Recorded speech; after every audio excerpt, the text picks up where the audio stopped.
बाप बैठ समझाते हैं। कौन सा बाप? सुप्रीम सोल बाप, जो आत्माओं का बाप है, वो बैठ समझाते हैं। और किसमें बैठ समझाते हैं? प्रजापिता ब्रह्मा में बैठ समझाते हैं।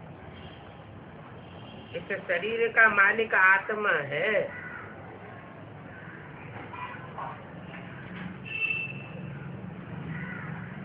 परमात्मा नहीं है। किस शरीर का मालिक? परमपिता परमात्मा इस शरीर का मालिक नहीं है। इस शरीर का मालिक कौन है? जैसे अर्जुन का रथ गाया हुआ है, तो रथ का मालिक कौन है?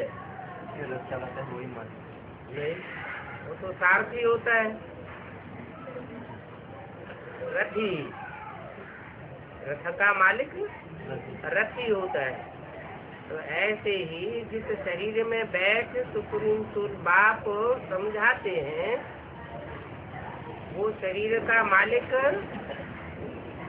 उस रथ का रथी है। मेरे को अपना रथ नहीं है, मैं उस शरीर का मालिक नहीं हूँ। ये कौन कहता है? सुप्रीम सूर्य बाप कहते हैं, मैं इस रथ का रथी नहीं हूँ, मालिक नहीं हूँ, इसका मालिक आत्मा है। ये पहले समझना चाहिए। क्या जिस शरीर से बैठ समझाते हैं, उस शरीर का मालिक आत्मा है, परमपिता परमात्मा नहीं है। क्योंकि अभी बच्चों को ज्ञान मिला है इन बातों का। पहले तो ये समझना है कि हम आत्मा हैं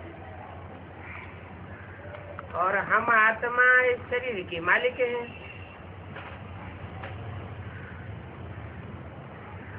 शरीर आत्मा का मालिक नहीं है।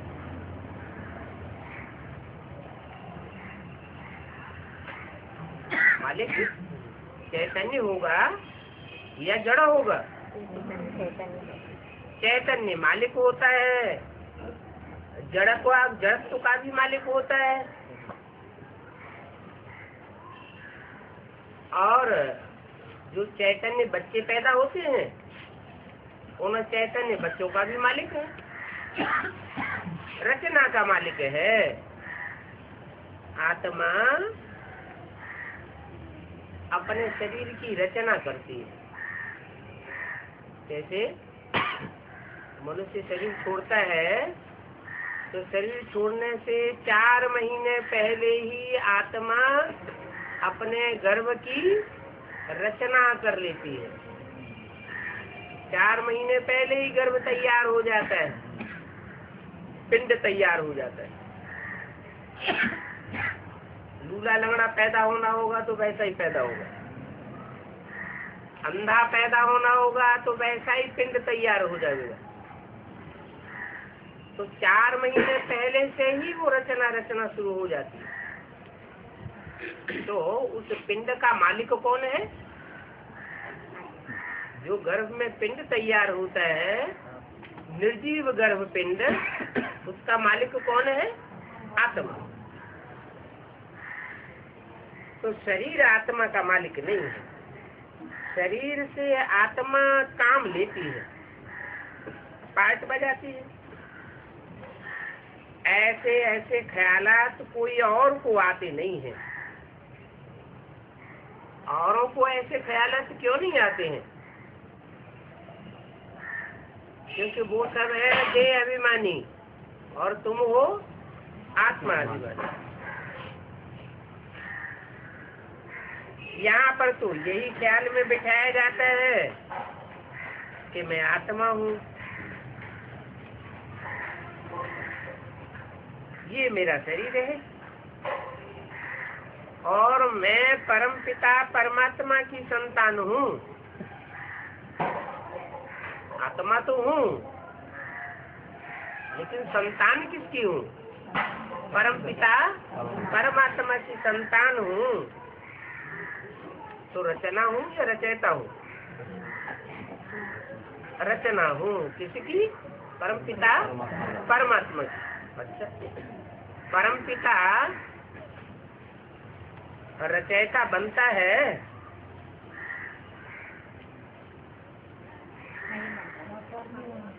परमपिता अनादि है और आत्माएं भी अनादि है, तो रची जाती है। फिर आत्मा रचना कैसे? कोई शरीर में प्रवेश करके आकर के आत्मा को अपना परिचय देते हैं। आत्मा अपना परिचय समझती है, जानती है, पहले नहीं जानती थी। रचयिता ने जब रचना रची तो रचना हुई, उससे पहले रचना नहीं थी। ऐसे नहीं कि आत्मा नहीं थी, आत्मा तो थी, लेकिन आत्मा को अपने स्वरूप का ज्ञान नहीं था। तो जब से अपने स्वरूप का ज्ञान हुआ तब से कहेंगे कि आत्मा रचना है, परमपिता परमात्मा। तो बुद्धि में आता है कि मैं परमपिता परमात्मा की संतान हूँ। ये याद बार बार भूल जाती है। क्यों भूल जाती है?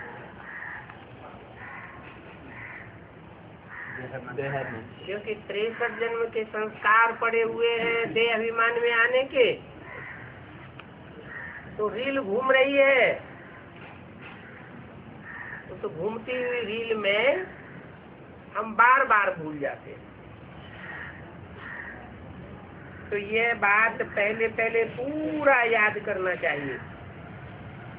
यात्रा पर जब जाते हैं तो कहते हैं कि चलते ही रहो, रुकना नहीं है। तो जल्दी जल्दी मंजिल पूरी हो जाएगी। तो तुमको भी याद की यात्रा पर चलते ही रहना है, रुकना नहीं है, ठहरना नहीं है।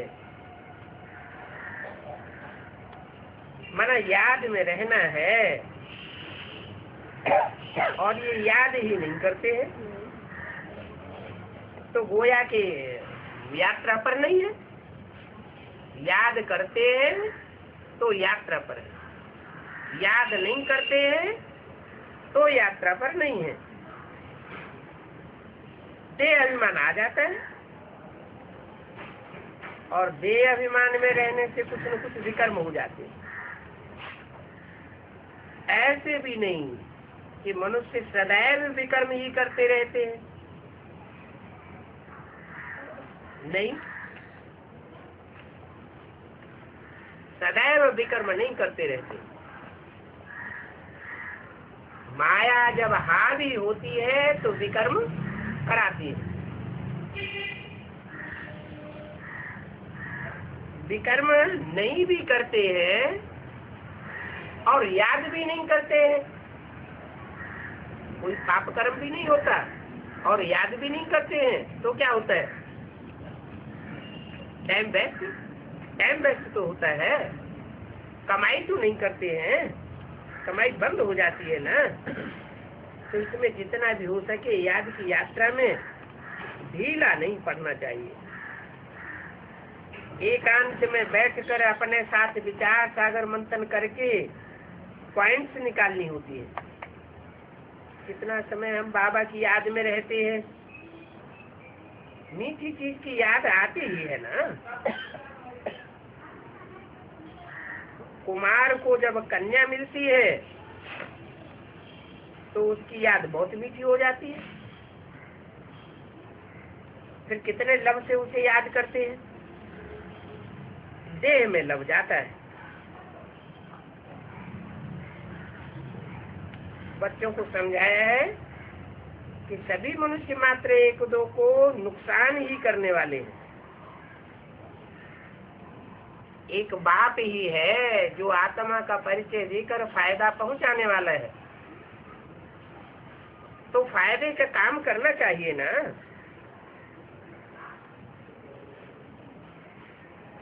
सिर्फ टीचरों की ही बाबा सराहना करते हैं कि उनमें कोई कोई टीचर बहुत अच्छे होते हैं और कोई कोई खराब भी होते हैं।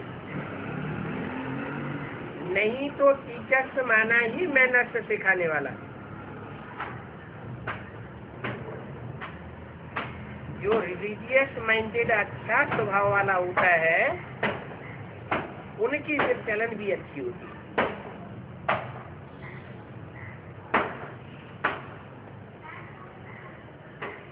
कोई बाप होते हैं आकर के घर में शराब आदि पीते हैं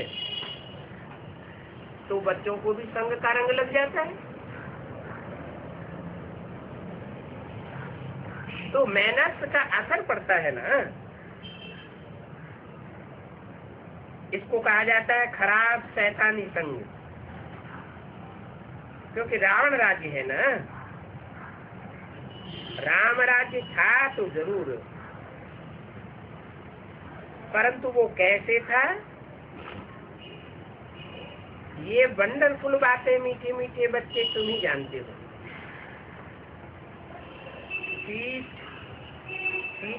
स्वीटेस्ट कहा जाता है। तुम अनुभव करते हो कि बाप की याद में रहकर ही तुम पवित्र बनते हो और दूसरों को पवित्र बनाते हो। तुम्हारे वाइब्रेशन का असर दूसरों पर भी पड़ता है। संग का रंग तो लगता है ना।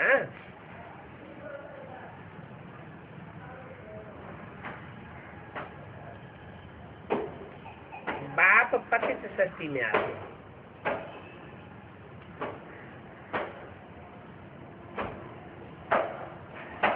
तो बाप को संग का रंग क्यों नहीं लगता है?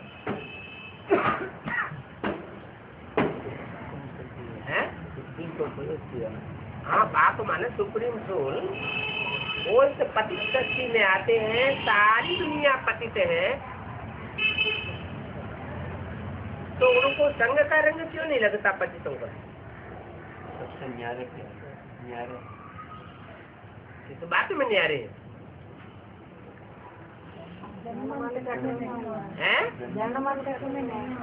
जनमन के चक्र में नहीं आते। उनको देह नहीं है। जिनको देह होती है वो ही जनमन के चक्र में आते हैं। उसको देह नहीं है तो देह का संग का रंग भी नहीं लगता। तो हमें भी क्या करना चाहिए? देह को भूल जाना चाहिए। हाँ, देह को भूल जाना चाहिए। आत्म की स्थिति में स्थित हो जाएंगे तो हमको भी संग का रंग नहीं लगेगा। तो बोला ये देह जो है, इस स्मृति देह की जो देह अभिमानी बनाती है, इसी से सारा उजाड़ हो जाता है, आत्मा उजड़ जाती है। बाप देखो कैसे पतित सृष्टि में आते हैं और सृष्टि में तो मनुष्य ही रहते हैं। जिस सृष्टि में आते हैं वहाँ कौन रहते हैं? मनुष्य ही रहते हैं। देवताएं तो उस सृष्टि में रहते नहीं जिस सृष्टि में बाप आते हैं। मनुष्यों को मन होता है, मन के वाइब्रेशन भी होते हैं। उन मन के वाइब्रेशंस का जो सुप्रीम सोल बाप है उसके ऊपर असर नहीं पड़ता। क्यों नहीं पड़ता? तो शरीर क्योंकि शरीर में इंद्रियां होती हैं। इंद्रियों का मुखिया है मन। 10 इंद्रियां हैं। उन 10 इंद्रियों को चलाने वाला कौन है? मन। इंद्रियां कोई भी कार्य करे उसमें अगर मन न लगा हुआ हो तो इंद्रियों को कोई प्राप्ति, इंद्रियों के द्वारा कोई प्राप्ति नहीं हो सकती। तो इंद्रियों में मन प्रधान हो जाता है। और बाप आते हैं तो उनको तो शरीर ही नहीं है जो इंद्रियां हो, न इंद्रियां है न इंद्रियों को चलाने वाला मन है। वो तो असोचता है। आप क्या है? असोचता। असोचता है तो अकर्ता भी कहा जाता है। जिनको मन होता है वो संकल्प करते हैं, उनके संकल्प से सृष्टि रची जाती है। ब्रह्मा के संकल्पों से सृष्टि रची गई। तो ब्रह्मा के संकल्पों से सृष्टि रची जाती है तो क्या ब्राह्मणों के संकल्प से सृष्टि नहीं रची जाती होगी? ब्राह्मण फिर अपने संकल्प से अपनी सृष्टि रचते हैं। श्रेष्ठ संकल्प करते हैं तो श्रेष्ठ सृष्टि रची जाती है, दुष्ट संकल्प करते हैं तो दुख की सृष्टि रची जाती है। हर आत्मा अपने सुख दुख का रचयिता स्वयं है। ऐसे नहीं कहेंगे कि भगवान हमको सुख देता है, भगवान हमको दुख देता है। नहीं, भगवान तो आकर के सिर्फ रास्ता बताते हैं, परिचय देते हैं आत्मा का, परमात्मा का, सच्ची का। बाकी करते कुछ नहीं, ना अपने लिए करते हैं। अपने लिए कुछ करते हैं क्या? नहीं।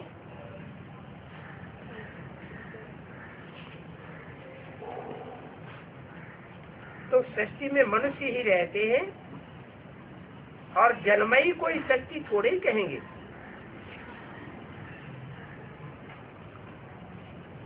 कि सारी सृष्टि पर जल ही जल हो जाए, कुछ भी न बचे।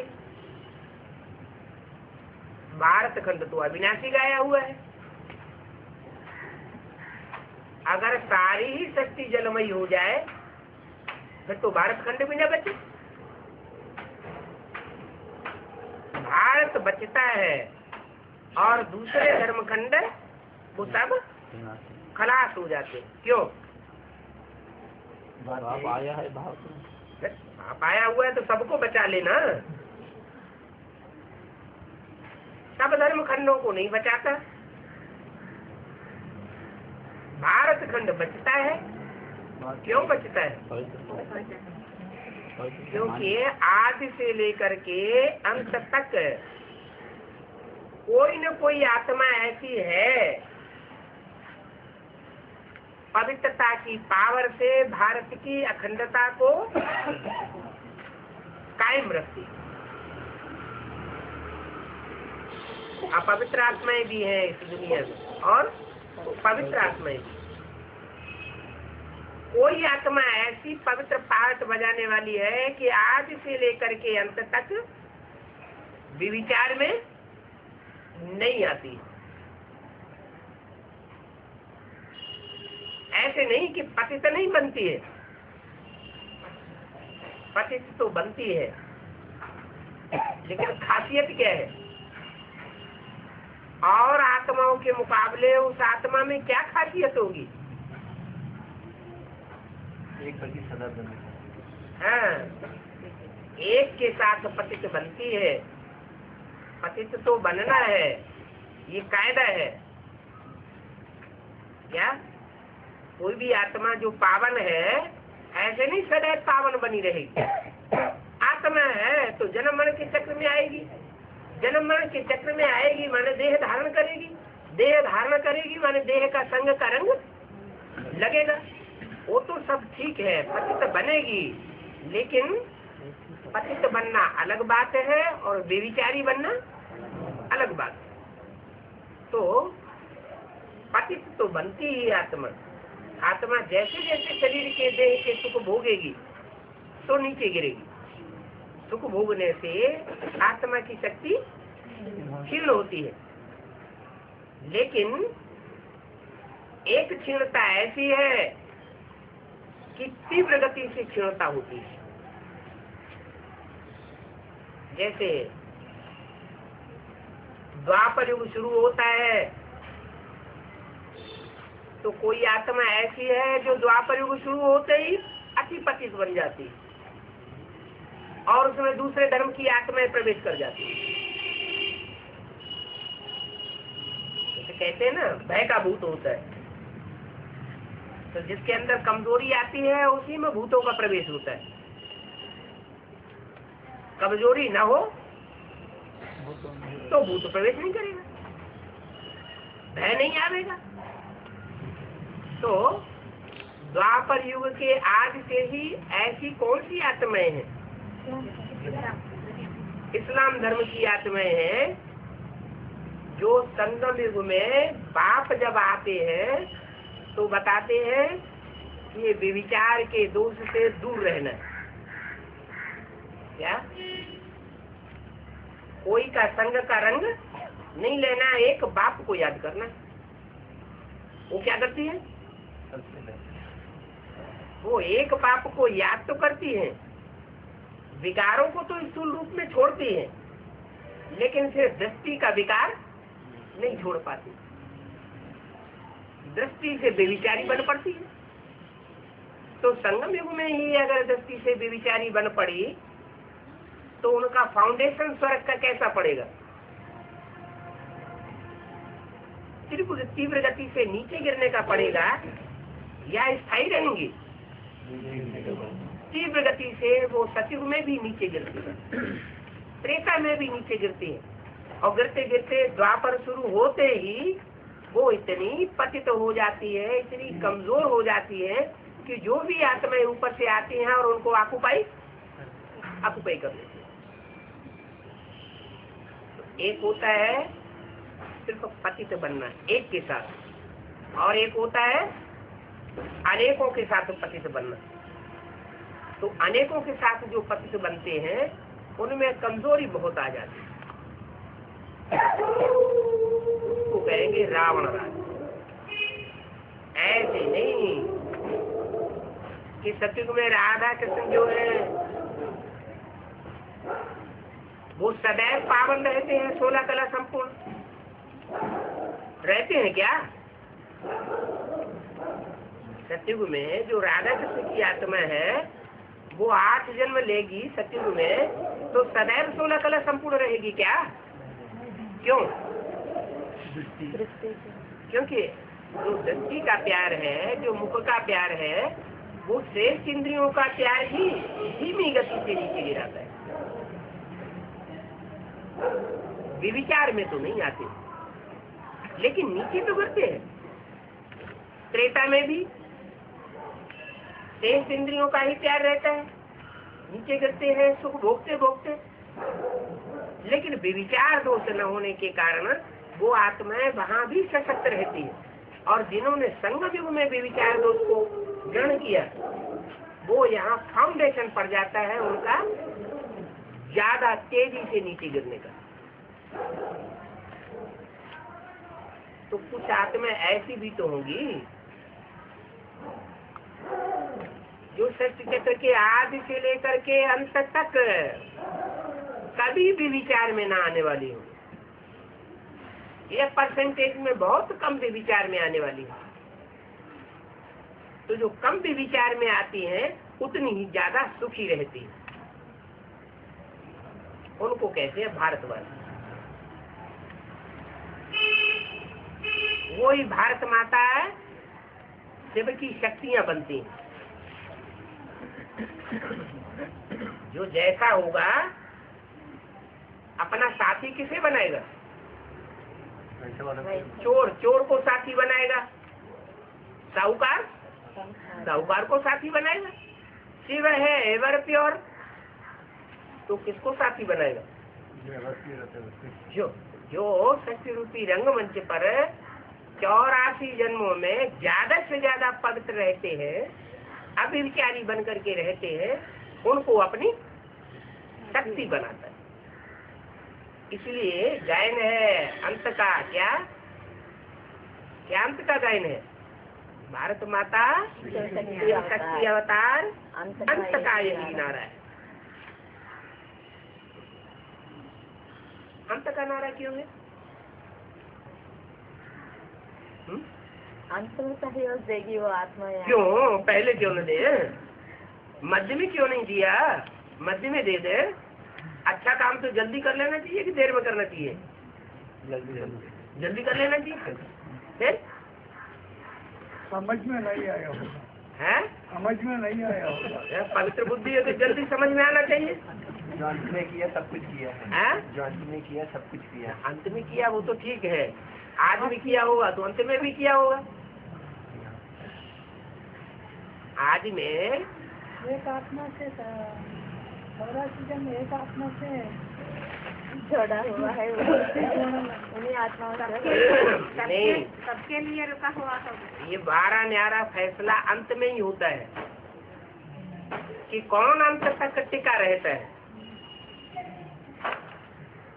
कौन अंत तक स्थायी होकर रहते हैं और कौन अंत में क्षीण हो जाते हैं। जो क्षीण हो गए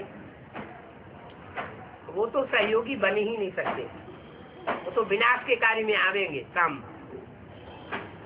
क्या इम्प्योरिटी से होता है विनाश, अपवित्रता से होता है विनाश, और पवित्रता से होती है स्थापना। तो जो नई दुनिया की स्थापना है वो 100% आदि में होगी या अंत में होगी? अंत में ही होगी। तो अंत में जाकर के ये रिजल्ट खुलता है कि नंबरवार पवित्र रहने वाली आत्माएं अंत तक कौन है। एक ही बात नहीं है, नंबरवार है। एक 100% होगी तो दूसरी 99.25% भी होगी, 99.99% भी होगी। तो परसेंटेज का हिसाब है, उस परसेंट के हिसाब से जो आत्माएं जन्म जन्मांतर की पवित्र रहने वाली साबित होती है वो 108 आत्माएं विजय माला के दाने बनने वाली। वो 108 आत्माएं भारत माता शिव शक्ति अवतार ऐसा उनका गायन है। इसलिए खास बोला हुआ है रुद्रमाला वालों के लिए।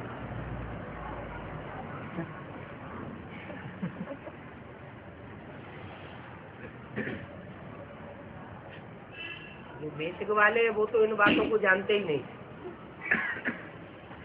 रुद्रमाला वालों के लिए खास बोला हुआ है, वो ही समझते हैं कि विजय माला का आवाहन करो। क्या? अरे बननी है पहले रुद्रमाला, बाद में विजय माला बनती है, तब रुद्रमाला के मण के विजय माला में ऐड होते हैं। तो रुद्रमाला का आवाहन क्यों न करें? विजय माला का आवाहन क्यों करें?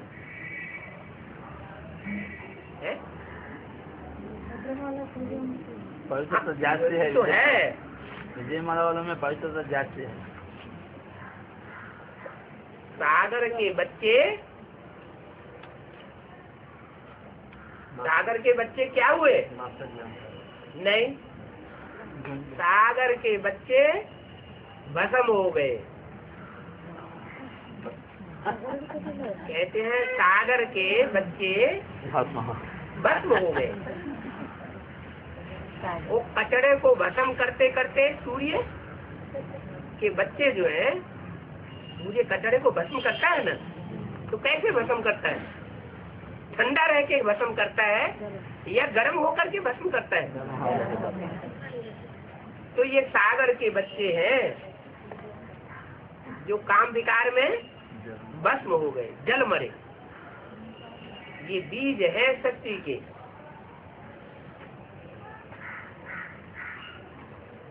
ये खाक में मिल जाते हैं।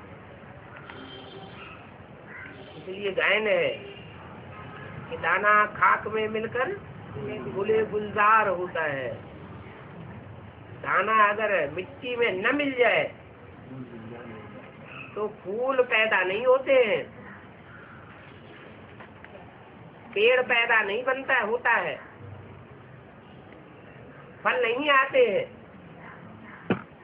बीज अपने को धरणी में मिक्स कर देता है।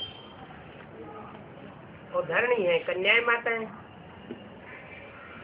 कन्याएं माताओं में भी दो प्रकार की धरणी है, एक है भारत माता और एक है जगत माता। जगत माता और जगत माता की भुजाएं भी हैं, और भारत माता और भारत माता की भुजाएं भी हैं।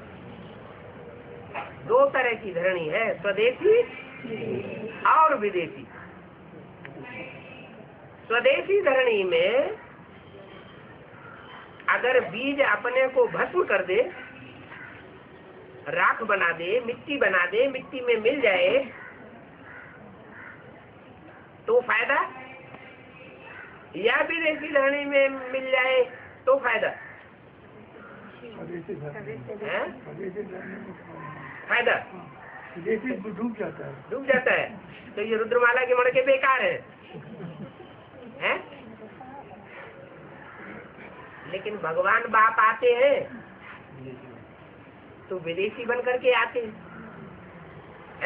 कि स्वदेशी बन के आते हैं?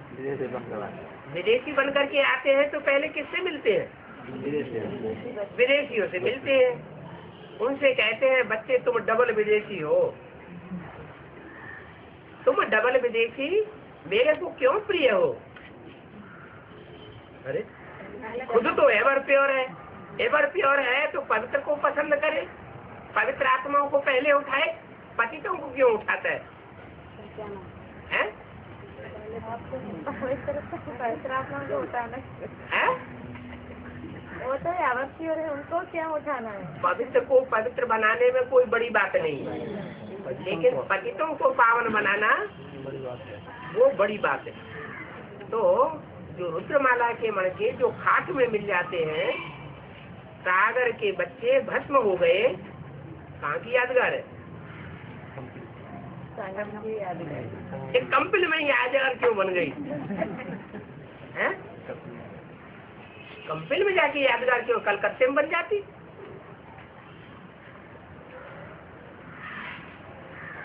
कंपिल में यादगार क्यों बनी है?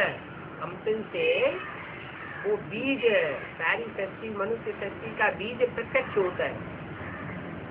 जो सारी मनुष्य सृष्टि का बीज है प्रजापिता, वो कहाँ से प्रत्यक्ष होता है?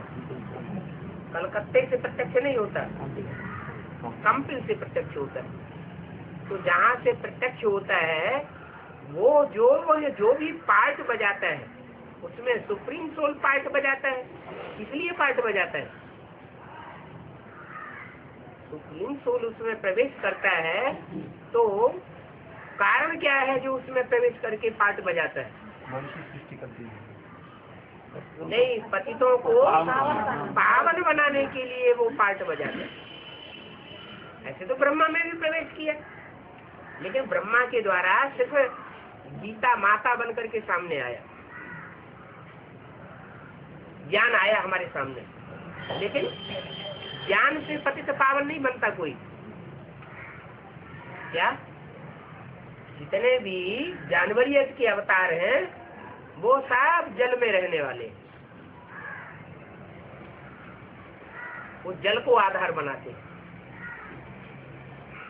और मनुष्य अवतार रामकृष्ण वो धरणी को आधार बनाते हैं। तो जो धरणी को आधार बनाने वाले हैं वो निरहंकारी बनते हैं, धरणी माता को महत्व देते हैं। इसलिए निरहंकारी होने के कारण धरणी का उद्धार करने के निमित्त बनते हैं। कलयुग के अंत में सबसे ज्यादा दुर्गति किसकी होती है? माताओं की दुर्गति होती है। पृथ्वी पर पापों का बोझ कलयुग के अंत में बहुत बढ़ जाता है। तो ऐसे टाइम पर जो माताओं का मान सम्मान करता है, उस मान सम्मान के आधार पर सारी सृष्टि का कल्याण होता है। उन माताओं में भी दो प्रकार की माताएं, एक विदेशी और एक स्वदेशी, या एक विदेश से प्रभावित होने वाली और दूसरी विदेशों से प्रभावित नहीं होती, प्रभावित होकर के अपनी पवित्रता को खंडित नहीं करती। तो दोनों प्रकार की जो माताएं हैं तो माताएं ना, धरणी तो है।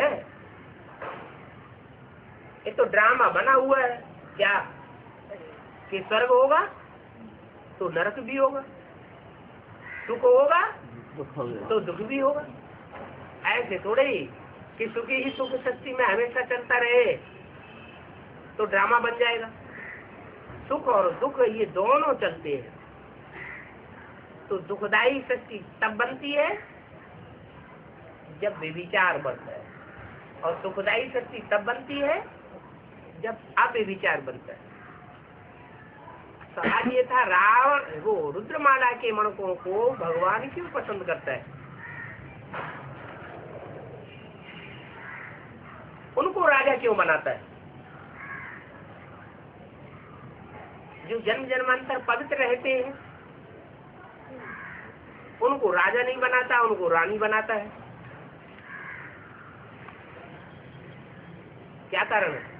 वो जाति सब बीज है, सब बीज है। नहीं नहीं, चलो बीज है, बीज तो वो भी है जो 4.5 लाख बीज के अंदर नहीं आएंगे क्या? जो विजय माला के मणके हैं वो 4.5 लाख बीजों में से नहीं है। वो जड़ है, वो शक्ति के बीज नहीं है। 4.5 लाख बीज तो वो भी है।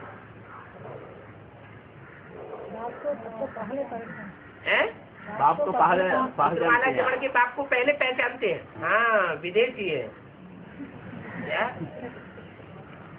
बाप विदेशी बन करके आता है और विदेशी बच्चे बाप को पहले पहचानते हैं। क्यों पहचानते हैं पहले? क्योंकि बुद्धि की प्रधानता है? हाँ, बुद्धि की तीक्ष्णता है। ये बुद्धि की तीक्ष्णता भी कैसे आती है उनमें? बुद्धि की तीक्ष्णता तो आज के वैज्ञानिकों में भी है। उनको उठा लेना चाहिए, उनको नहीं उठाते। जो पुराने से पुराने बीज हैं उनको उठाते हैं। इसलिए कि ओल्ड इज गोल्ड कहा जाता है। ये पुरानी वो आत्माएं हैं जो परमात्मा बाप के स्वरूप को पहचान करके उस स्वरूप की याद में जल्दी स्थिर हो जाती है। क्या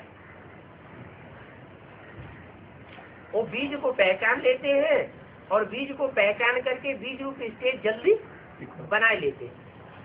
जब बीज रूप स्टेज बनती है तो बुद्धि सात्विक रूप से तीखी हो जाती है। वो जो वैज्ञानिक हैं, साइंसदान हैं, उनकी भी बुद्धि तीखी है, सूक्ष्म बुद्धि उनकी है, लेकिन तामसी है या सात्विकी है? तामसी बुद्धि है। उनकी बुद्धि विनाश के काम में आती है। तीक्ष्ण बुद्धि तो है, लेकिन बाप को याद करने वाले जो बच्चे हैं वो ऐसे बाप को याद करते हैं जो एवर प्योर है ना? प्योरिटी में बहुत 100% इतना एवर प्योर और सच्ची में कोई आत्मा हो ही नहीं सकती। तो ऐसे को याद करने से उनकी आत्मा रूपी जो मन बुद्धि है वो भी सात्विक बन जाती है, निराकारी, निर्विकारी और निरहंकारी बन जाती है। इसलिए बाप अपने बच्चों से बात करते हैं। क्या? जैसे कि आत्मा आधार है, जड़ है, उससे बात नहीं करते। प्रवेश तो किया उनमें, लेकिन बात उनसे नहीं करते। किससे बात करते हैं? अपने बच्चों से बात करते हैं। परमात्मा बाप सुप्रीम सोल के बच्चे भी सुपरमेटी की पावर वाले होंगे, साधारण पावर वाले नहीं होंगे। तो वो पहले ज्ञान को कैच कर लेते हैं। ज्ञान को तीक्ष्णता से कैच करते हैं तो ज्ञान का बल उनमें आ जाता है। भगवान के पास कौन सी प्रॉपर्टी है? ज्ञान सागर। कोई धन संपत्ति तो लाता नहीं है, कोई प्रॉपर्टी परम नाम से लाता नहीं है। उसकी क्या प्रॉपर्टी है? जब वो आता है तो क्या प्रॉपर्टी देता है? ज्ञान की प्रॉपर्टी देता है। तो उसकी जो प्रॉपर्टी है, उस प्रॉपर्टी की जो कदर करते हैं, उनकी कदर से बाप प्रसन्न होता है। टीचर होता है ना, टीचर जो नॉलेज देता है उस नॉलेज को जो बच्चे ग्रहण करते हैं तो ऐसे स्टूडेंट से टीचर खुश होता है कि देखो ये कितना ध्यान देता है हमारी बताई हुई बात पर। तो ऐसे ही ये सुप्रीम सोल बाप की जो प्रॉपर्टी की कदर करते हैं उन बच्चों के ऊपर बाप बहुत प्रसन्न हो जाता है। वो ये नहीं देखता कि ये पतित है, ये भी जानता है ये पतित कैसे बने। ये हुजूम के हुजूम ऊपर से जो आए दूसरे धर्म की आत्माएं, उनके संग के रंग से पतित बने।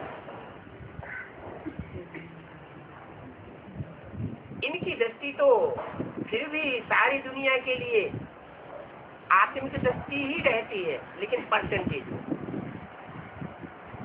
जो और धर्म के ऊपर से आते हैं वो ज्यादा देहाभिमानी होते हैं, या जो सचिव त्रेता से उतरती हुई आत्माएं होती हैं वो ज्यादा देहाभिमानी होती है।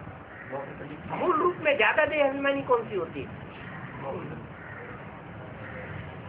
द्वापर कलयुग से जो उतरती है वो ज्यादा देहाभिमानी। कैसे? कब बनी देहाभिमानी? संगम युग में जब बाप आया था तो उन्होंने ज्ञान की बातों पर ध्यान नहीं दिया, बाप को पहचाना नहीं, ठुकराते रहे। संदेश मिला, एक कान से सुना, दूसरे कान से निकाल दिया। तो पहचान न होने के कारण न आत्मा की पहचान हो पाई, न सुप्रीम सोल बाप की पहचान हो पाई। तो अंत में वो पीछे रह जाते हैं ईश्वरीय पढ़ाई में पीछे रह जाने के कारण उनमें देहभान रह जाता है। देहभान ज्यादा रह गया, आत्मा भान कब रहा? तो जितना जितना आत्मिक स्टेज वाला होगा उतना उतना सच्ची के आदि में जन्म लेगा, और जितना जितना देहभान वाला होगा उतना सच्ची के अंत में आके जन्म लेगा। तब तक वो आत्मा वहाँ परमधाम में पड़ी रहती है। कलयुग में आने वाला आत्मा उतना देहाभिमानी और ध्यान देती है। परमधाम से जुड़ जाते हैं, जो परमधाम से आती है तो आत्मा, लेकिन सजा खा के गई है या अपनी पुरुषार्थ से पुरुषार्थ करके आत्मा बन के गई है? सजा खा के गई। तो जो सजाएं खा के गई है वो ओरिजिनल आत्मा है, या जिन्होंने अपना पुरुषार्थ करके आत्मिक स्टेज धारण की है वो ओरिजिनल आत्मा है? पुरुषार्थ करके जो गए हैं वो ओरिजिनल बाप के बच्चे हैं। तो ये बीज रूप आत्माएं जो है भगवान के ज्ञान की कदर करने के कारण ये राजा बन जाती है। पतित पतित भी क्यों बने? संग के रंग से पतित बने। अरे सत्यु के आदि में 4.5 लाख होते हैं, 4.5 लाख का संग का रंग लगे तो फिर भी गनीमत हो। वहां तो 4.5 लाख नहीं, करोड़ों आत्माएं, सैकड़ों करोड़ ऊपर से उतरते हैं और उतरते ही रहते हैं, और ही ज्यादा पतित उतरते हैं। सतयुग में सोने जैसी आत्माएं उतरी, त्रेता में चांदी जैसी आत्माएं और 10 गुनी उतर पड़ी, और द्वापर में और ज्यादा, और कलयुग में तो समाज ही नहीं। इतनी जो आत्माएं दुष्ट प्रकृति की उतरती है उनके संग का रंग लगेगा या नहीं लगेगा? कलयुग में जितना मान सम्मान होता है तो वो आत्मा उतना संभोग आत्मा है क्या? जो ऊपर से उतरती है इनके मुकाबले जिन्होंने संग का रंग लेकर के नीचे गिरे और पहले भी जन्म लेते लेते सुख भोगते भोगते नीचे गिरे, उनके मुकाबले जो ऊपर से उतरने वाली आत्मा है उसमें तुरंत का तुरंत आत्मिक स्थिति ज्यादा होगी या कम होगी? आत्मिक स्थिति ज्यादा होती है, लेकिन वो आत्मिक स्थिति जल्दी ही डाउन हो जाती है। और हम सत्य के आदि में आत्मिक स्थिति संपन्न लेकर के नीचे उतरते हैं, तो हमारी आत्मिक स्थिति लंबे समय तक बरकरार रहती है। वो जल्दी जल्दी नीचे उतरते हैं और हम धीरे धीरे नीचे उतरते हैं, तो अंतर पड़ जाता है। लेकिन संग का रंग देवताओं को सबसे जास्ती लगता है, भोले भाले होते हैं। क्या देवताएं तो भोलेनाथ के बच्चे हैं ना। सेवा जो आता है सृष्टि पर वो भोला बनकर के आता है ना, तो भोला बाप जब आता है तो भोले बच्चों को स्वीकार कर लेते हैं। वो अनेक जन्मों के भोले रहे हैं। देखो मोहम्मद गोरी और पृथ्वीराज चौहान कौन भोला था और कौन चाणा था? हैं? ज्यादा चालाकी किसने दिखाई? मोहम्मद गोरी ने कितनी चालाकी दिखाई? बार बार माफी मांगना और बार बार हमला कर देना।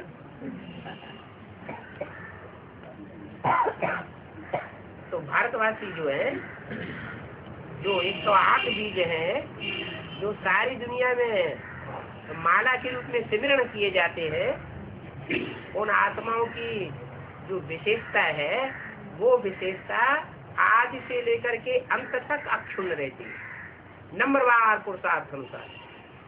उनमें एक आत्मा ऐसी है जो आज से लेकर के द्वापर के आज से लेकर के अंत तक विदेशियों से संघर्ष करती है। वो आत्मा यहाँ भी पहचान में आवेगी, उसके सहयोगी भी यहाँ पहचान में आवेंगे। कैसे कैसे पहचान में आवेंगे? जो भी हो, वो आज से लेकर के अंत तक यहाँ ब्राह्मणों की संग विधि दुनिया में संघर्ष में रहेंगे।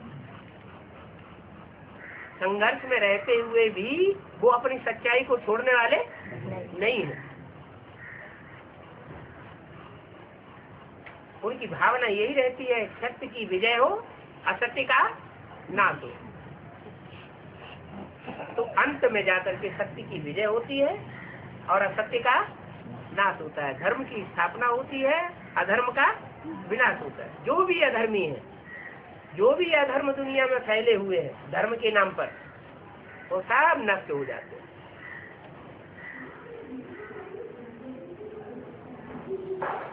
तो रुद्रमाला के मण के एक धर्म के तो बीज है नहीं। कितने धर्मों के बीज है? दुनिया में जितने धर्म फैले हुए हैं, सब धर्मों के बीज हैं। सुप्रीम सोल बाप आकर के किसी धर्म से ईर्ष्या देश नहीं करता।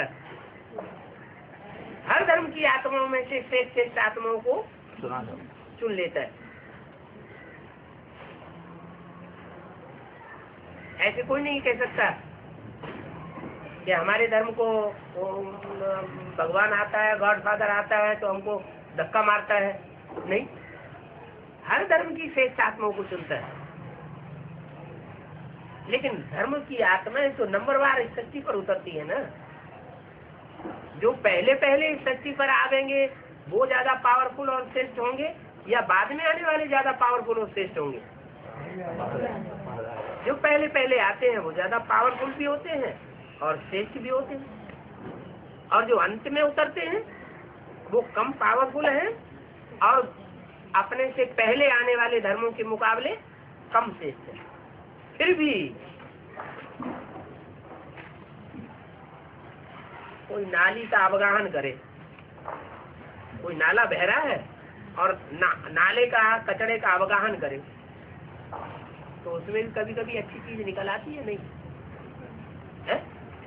तो ऐसे ही जो अंतिम धर्म है, उन अंतिम धर्मों में से भी जो श्रेष्ठ आत्माएं हैं उनका चयन कर लेता है और चुनी हुई आत्माओं को फिर संसार में चमकाता है। ये काम परमात्मा परम पिता ही कर सकता है और कोई मनुष्य आत्मा नहीं कर सकती। क्यों नहीं कर सकती?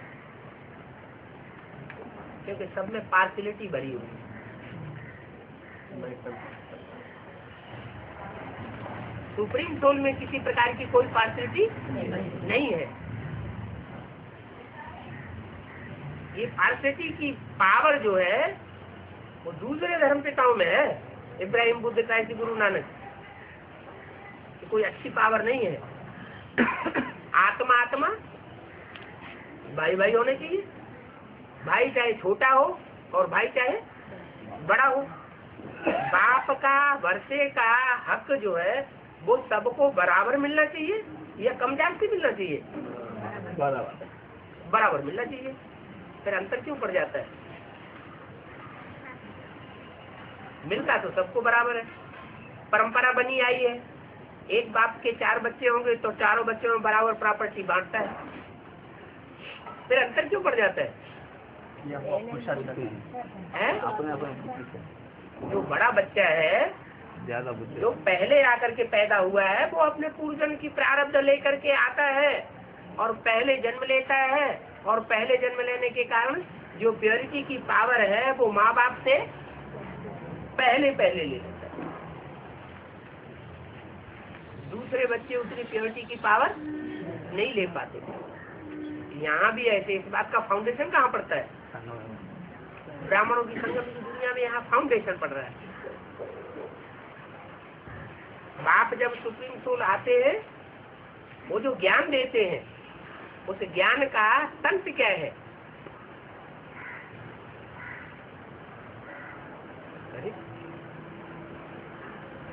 जब विनाश हो जाएगा, विनाश का टाइम आवेगा, अंत समय में ये ज्ञान तो नहीं रहेगा। ज्ञान का विस्तार रहेगा क्या? नहीं रहेगा। फिर क्या रहेगा? आत्म की स्थिति रह जाएगी। तो मुख्य फाउंडेशन की बात यही आत्म की स्थिति है। अमृत वेले उठ करके और कोई बात याद नहीं करना। क्या करना? एक बाप को बाप नहीं याद आएगा। पहले देवभान में आएंगे, कल हमने इतनी सेवा की, हमने इतना ज्ञान सुनाया, जिसको ज्ञान सुनाया उसको कैसे कैसे पॉइंट सुना करके हमने डाउन किया।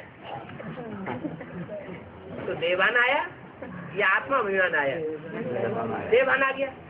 फाउंडेशन ही देवान का पड़ गया। अरे हमने क्या सुनाया? हम तो तमो प्रधान आत्मा है। इस कलयुग के अंत में हम आत्मा कैसी है? अभी हम तो तमो प्रधान है। यज्ञ में जब बाप ने हमको उठाया था, तब फिर भी हमारे अंदर सात्विकता थी। और अभी तो जो जो ज्ञान में आगे बढ़ते जाते हैं और ही नीचे उतरते चले जाते हैं संग के रंग में। तो हम तो तमो प्रधान आत्मा शूटिंग के हिसाब से भी बने पड़े। और पुरानी आत्मा होने के कारण वैसे भी पुराने 84 जन्म लेने वाले। तो तमो प्रधान आत्मा सर्विस करेगी या डिसर्विस करेगी? तमो प्रधान आत्मा तो डिसर्विस ही करती है। हाँ, ये बात जरूर है कि जो जितने ओल्ड होते हैं उनके अंदर ये विशेषता होती है सच्चाई की। क्या? कि हम ज्यादा से ज्यादा आत्माओं का कल्याण करें, हिम्मत करते हैं। कोई भी आत्मा को समझाने की हिम्मत करते हैं। तो हिम्मते बच्चे तो मदद देगा। ये हिम्मत करने की जो बात है वो बाप के पुराने बच्चों में हिम्मत करते हैं। तो बाप जानते हैं कि ये पतित आत्मा है, हिम्मत तो कर रही है, लेकिन पतित आत्मा होने की वजह से ये अपने पतित पने का संग का रंग ज्यादा लगाएगी, तो उसमें प्रवेश कर जाते हैं। बंदर बुद्धि है।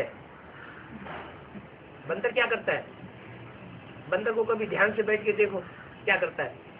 कहीं बैठा होगा, ध्यान लगा के बैठेगा क्या? क्या करेगा?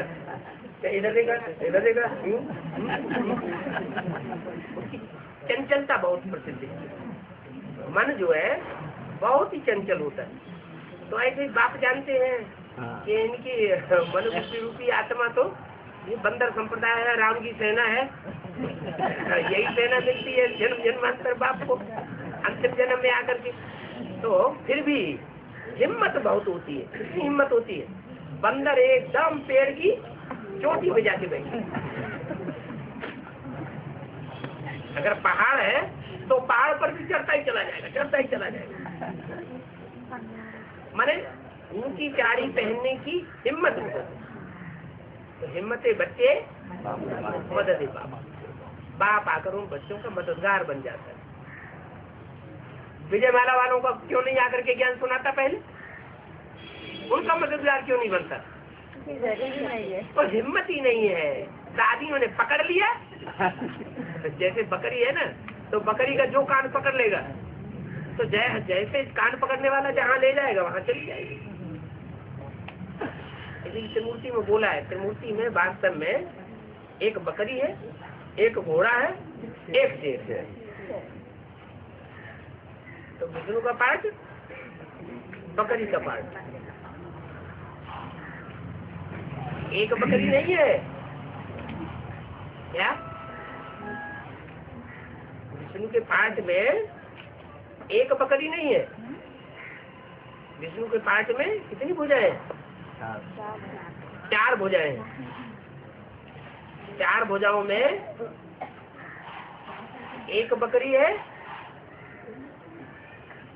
या कहें एक बकरा।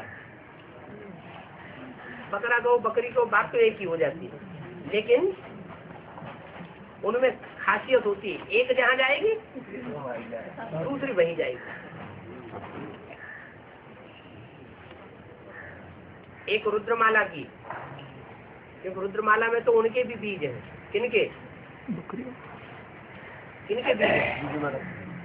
हाँ, विजयमाला के बीज भी कहाँ बैठे हैं? रुद्रमाला। अगर वो बकरी का पाठ में जाते हैं तो उनके बीज भी रुद्रमाला में।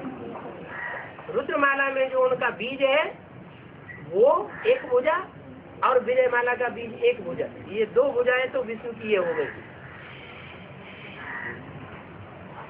वो विष्णु की 2 भुजाएं हैं, क्योंकि विष्णु का तबक्का ऊपर का है और नीचे की 2 भुजाएं और हैं। कौन सी? जिनको कहा ब्रह्मा और सरस्वती। क्या? ब्रह्मा और सरस्वती, जिनको बताया पार्ट घोड़े का, मन रूपी घोड़ा। ये घोड़े का पार्ट जो है वो बहुत चंचलता दिखाता है। अभी भी ब्रह्मा की बुद्धि में ये बात नहीं बैठ रही है कि गीता का भगवान कौन है। क्यों नहीं बैठ रही है? क्योंकि मन के ऊपर अभी बुद्धि का कंट्रोल नहीं हुआ है। बुद्धि रूपी जो तीसरा नेत्र है, वो तीसरा नेत्र वाली आत्मा अभी मन रूपी घोड़ा कहो, बैल कहो, उसके ऊपर हाई जंप लगा करके उसने सवारी नहीं की। जब हाई जंप लगा करके उस मन रूपी ब्रह्मा के ऊपर भी सवारी कर लेता है तो ब्रह्मा तो विष्णु 1 सेकंड में बन जाता है। तो ये 4 आत्माएं हैं, वो तो है भुजाएं विष्णु की, लेकिन उन भुजाओं को चलाने वाला भी तो चाहिए। वो चलाने वाला वो है राम वाली आत्मा। वो उसको तैयार करता है। तैयार कैसे करता है? हिम्मत के आधार। हिम्मत बच्चे हिम्मत करेंगे तो बाप मदद करेगा, हिम्मत ही नहीं करेंगे तो मदद नहीं करेगा। कोई तो ऐसे घर में बैठे रहते हैं, दूसरी सेवा में जाने की रुचि ही नहीं होती। कोई ऐसे होते हैं ज्ञान में आए और बस अब तो हमें और कुछ नहीं करना, जो करना था तो कर लिया, 63 जन्म बहुत किया, अब हमें कुछ नहीं करना है, हमें तो जो कुछ बाप का काम है वो ही करना। तो हिम्मत जो करते हैं उनको बाप मदद देता है। 63 जन्म भी ऐसे ही हुआ है। कुछ आत्माओं ने विधर्मियों से टक्कर लेने की बहुत हिम्मत की और बौद्धियों ने क्या कर दिया? बौद्धि बहुत पावरफुल थे, लेकिन हिम्मत नहीं कर सके। जहाँ उन्होंने हमला किया, तलवार निकाली, तो मरने के डर से हाथ ऊपर उठा दी। अच्छा ले जाओ, बीवी बाल बच्चे तुम ले जाओ, सौंप दिए आराम से। तो जो सूर्यवंशी बच्चे हैं बाप के, वो खुद जलते हैं और दूसरों को जलाते हैं। माने रावण को जलाते हैं। रावण का जो काम क्रोध लोभ मोह कचड़ा है, जो खाद पड़ी हुई है लोहे की, तांबे की, चांदी की, वो सारी खाद जलाते हैं। और जलाने के टाइम वो खुद गर्म होते हैं कि नहीं होते हैं? खुद भी गर्म होते हैं। इतना गर्म होते हैं, गर्म होते होते होते खुद भी खाक हो जाते हैं। यज्ञ के आज में भी वो आत्माएं थी। विनाश ज्वाला कब प्रज्वलित हुई? तो यदि कि आज से ही विनाश ज्वाला प्रज्वलित हुई, सारे चंद्रवंशी, इस्लाम वंशी, बौद्धी वंशी एक तरफ हो गए और चंद्रवंशी सूर्यवंशी आत्मा एक तरफ हो गई, मुट्ठ भर। आदमी भी झगड़ा चला था और अभी भी ये झगड़ा चल रहा है, सामने खड़ा हुआ है। ऐसे नहीं कि बेसिक के अंदर ही जो इस्लामी बौद्धी क्रिश्चियन है वो ही दुश्मनी कर रहे हैं, नहीं। एडवांस पार्टी में जो बीज रूप आत्माओं में जो दूसरे धर्म के छिलके वाले हैं वो भी विरोध कर रहे हैं। किनका? बाप और बाप के उन्हीं असली बच्चों का जो सूर्यवंशी थे। लेकिन वो ज्ञान की अग्नि ऐसी है तो योगाग्नि का रूप धारण करती है और काम, क्रोध, लोभ, मोह, अहंकार इनको भस्म करती है तो नई दुनिया प्रत्यक्ष होती है। भस्म न करे तो नई दुनिया भी प्रत्यक्ष नहीं होता।